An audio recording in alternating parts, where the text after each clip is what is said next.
부자의 며느리감. 아주 옛날에 어떤 곳에 부자가 살고 있었어요.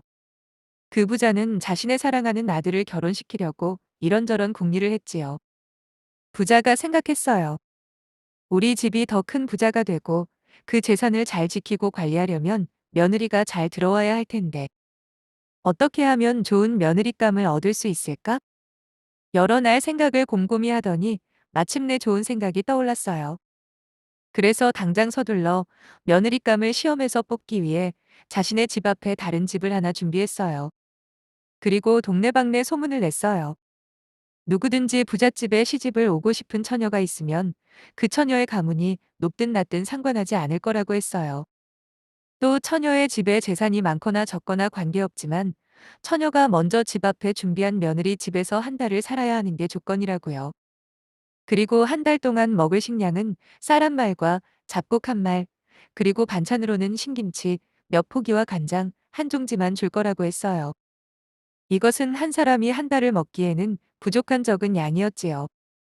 한 사람이 한 달에 쌀 두 마리나 서 말은 먹어야 하고, 만약 도와줄 사람도 있다면 그 사람 것까지 합치면 어림도 없는 양이었지요. 그 적은 식량으로 한 달을 살아가라니 놀라지 않을 수가 없었답니다. 어떤 처녀가 말했어요. 부자라고 해서 시집을 갈까 했더니 이게 무슨 어이없는 짓이야. 부자라고 하더니 이렇게 구두쇠인지 몰랐네. 그래서 처녀들 중에는 처음부터 관심이 없거나 포기하는 사람도 있었어요. 며느리 집에 관심이 생겨 들어가던 한 처녀가 말했어요. 한 달만 꾹 참으면 부잣집 며느리가 되어 평생 호강을 할 수 있겠지? 그러니 나도 한번 시험을 쳐볼까? 하고 그 집에 들어갔지만 며칠 만에 얼굴이 누렇게 되어 포기하고 나왔지요. 어떤 처녀는 영리하게 작전을 세웠다며 말했어요. 쌀 한 말과 잡곡 한 말을 한 달 30일에 세 끼니까 90으로 나누어 한 끼씩 먹으면 되겠네. 그렇게 하면 되겠지? 그 처녀는 쌀을 99 봉지에 나누다가 너무나 적은 그 양을 보고 기가 막혀 포기하고 돌아갔어요. 부자의 아들인 신랑감은 초조해졌어요.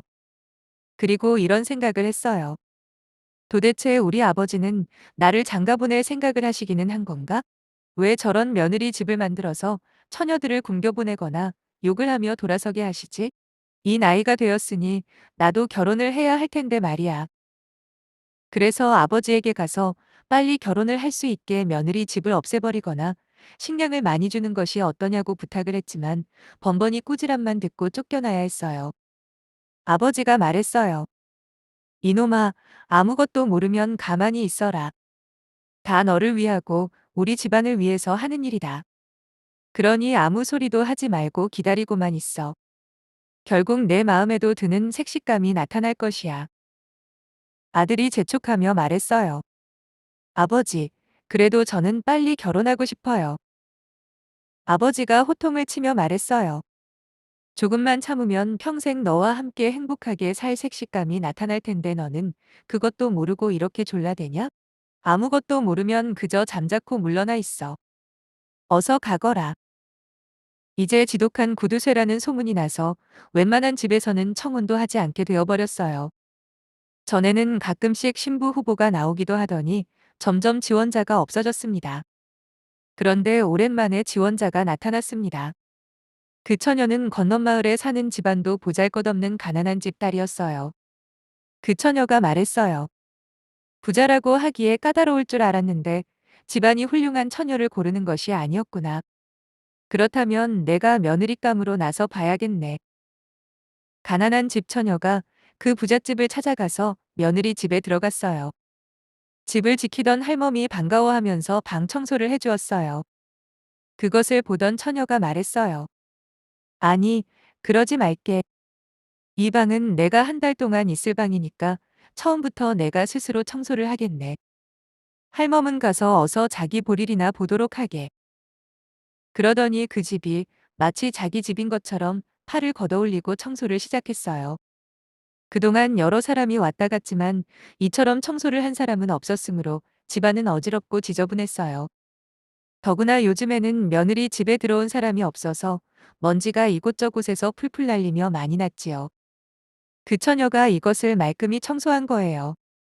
할멈은 고마웠지만 속으로는 머지않아 배가 고프다며 떠날 것이 틀림없을 텐데 괜히 설치는구나 하며 흉을 보았습니다. 하지만 어쨌든 전에 들어왔던 처녀들과는 다르다는 생각을 하며 말했어요. 자, 청소는 그 정도 하면 되었으니 저녁을 지어야겠네요. 처녀가 대답했어요. 청소를 했더니 배가 고프네. 우선 잘 먹어야지. 나는 배가 커서 많이 먹어야 배가 고프지 않다네. 그러니 밥을 많이 해야 해. 할멈도 힘이 들었으니 많이 먹어야겠지. 함께 배부르게 먹자고. 한 달 살자고. 처음부터 굶을 수야 없지 않겠나? 할멈이 말했어요. 아기씨, 그럼 식량이 바로 떨어져 없을 텐데요? 처녀가 웃으면서 대답했어요. 식량이 떨어지면 어때? 그럼 굶거나 나가거나, 그렇지 않으면 어떻게든 벌어서 살면 되겠지. 안 그런가? 할멈이 말했어요. 하긴 그렇습니다만, 제가 걱정이 됩니다. 처녀가 대답했어요. 고맙네. 하지만 걱정 말고 어서 저녁밥이나 같이 하세. 하더니 부엌에 들어가서 솜씨 있게 맛있는 밥을 푸짐히 해서 할멈과 맛있게 밥을 먹었어요. 이튿날 아침, 처녀는 할멈에게 말했어요. 나는 이곳에 대하여 잘 모르니 할멈이 일할 곳을 찾아봐 주게. 나는 일이라면 무엇이든 할 수 있다네. 가난한 집에서 태어났는데 무슨 일인들 못하겠는가? 바느질, 빨래, 물레질, 씨앗질, 길쌈, 밭매기, 음식 장만하기, 산에 가서 나무하기, 어느 것 하나 해보지 않은 것이 없으니 내 능력은 걱정하지 말고 일거리나 많이 구해오게. 할멈이 깜짝 놀라며 대답했어요. 네? 정말입니까? 하지만 여기 며느리 집에 들어오시면 밖에 나가서 일하는 것은 어렵습니다. 그러니 제가 일거리를 얻어오면 집안에서 일을 하세요. 저는 여기서 평생을 살았으니 일거리를 구하는 거야 어렵지는 않지만 솜씨가 문제지요. 그런데 아기 씨가 안 해본 일이 없으시다니 마음은 놓입니다. 오늘은 우선 푹 쉬세요.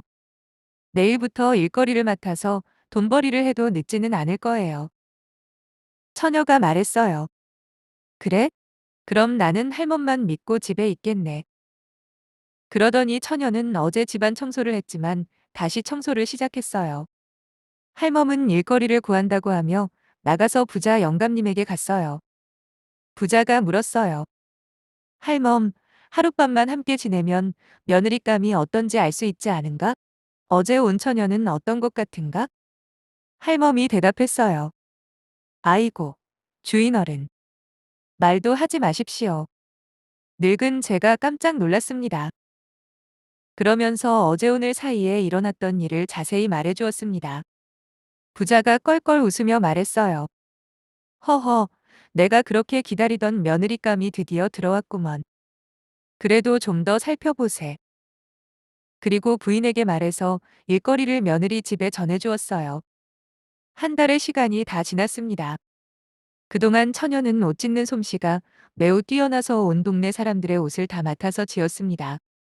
남자의 겉옷인 도포는 잘 짓기가 어려워 웬만한 어른들도 힘들다고 포기하는데 처녀가 시작만 하면 마치 요술을 부리는 것 같이 제대로 지었습니다. 그러니 저절로 사방에 소문이 났습니다. 소문이 나니 일거리가 계속 몰려왔어요. 한 달이 어떻게 흘렀는지도 모를 정도로 바쁘게 지났어요. 그 집 부엌에는 반찬 재료가 가득하고 나무는 높이 쌓이고 방 안에는 쌀가마니가 여러 개 쌓였습니다. 한 달밖에 있지 않았는데 1년 먹을 것이 준비되어 있었어요. 집안은 청소를 하고 손질을 해서 이곳저곳이 윤이 나고 반질반질했어요. 만 한 달이 지나 마침내 그 처녀는 며느리감 시험을 통과했고 부자의 아들과 결혼식을 올리게 되었어요. 시아버지인 부자는 기뻐서 덩실덩실 춤을 추었어요. 가난한 처녀의 친정에는 돈을 보내고 재산도 나누어 보냈습니다. 부자 부부는 부지런하고 솜씨 있고 깨끗한 것을 좋아하는 며느리를 그 집의 보물로 생각했어요. 남편의 사랑은 물론이고 시부모의 사랑도 듬뿍 받으며 행복하게 잘 살았답니다.